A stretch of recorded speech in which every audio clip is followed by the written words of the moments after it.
घरी 5 मुली नीटची परीक्षासाठी तयारी करत होत्या. मी स्वतः बघितलं कशा पद्धतीने त्यांची मेहनत आहे.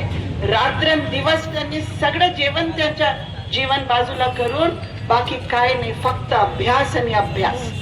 आणि ज्यावेळी या विद्यार्थ्यांना पेपर फुटी होते, त्यांचे काय होत असेल तर परभणीमध्ये 2-3 ठिकाणी मी गेले. त्या ठिकाणी शेतकऱ्यांच्या मुलींनी याच कारणासाठी आत्महत्या केली, शेतकऱ्यांच्या मुलांनी आत्महत्या केली.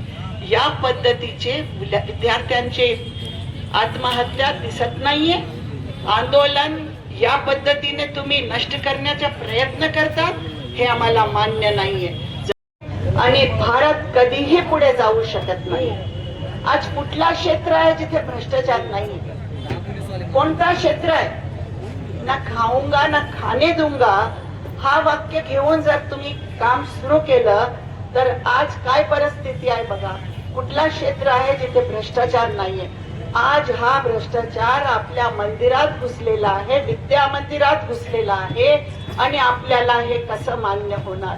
कारण भ्रष्टाचारामुळेच हे सगळं गोष्टी होत राहतात. रिक्रुटमेंट एक्झाम मध्ये पेपर फुटी, टीईटी मध्ये पेपर फुटी, नीट मध्ये पेपर फुटी, MPSCच्या जे आहे ते प्रश्न आहे त्यांना ऑनलाईनच पाहिजे आहे.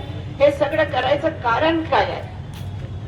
कारण याच्या सगळ्यांचा खूप मोठा पैसा येतोय आणि हा पैसा रेग्युलेट करून मिळणार नाहीये, म्हणून रेग्युलेशन होत नाही. कुठे भ्रष्टाचार थांबता येईल? आणि जेव्हा भ्रष्टाचार या सगळ्या क्षेत्रामध्ये घुसला तर भारत नष्टच होणार आहे. ज्या पद्धतीने नेल्सन मंडेलांनी सांगितलं त्या पद्धतीने भारताच्या भविष्य उज्ज्वल राहणार नाहीये.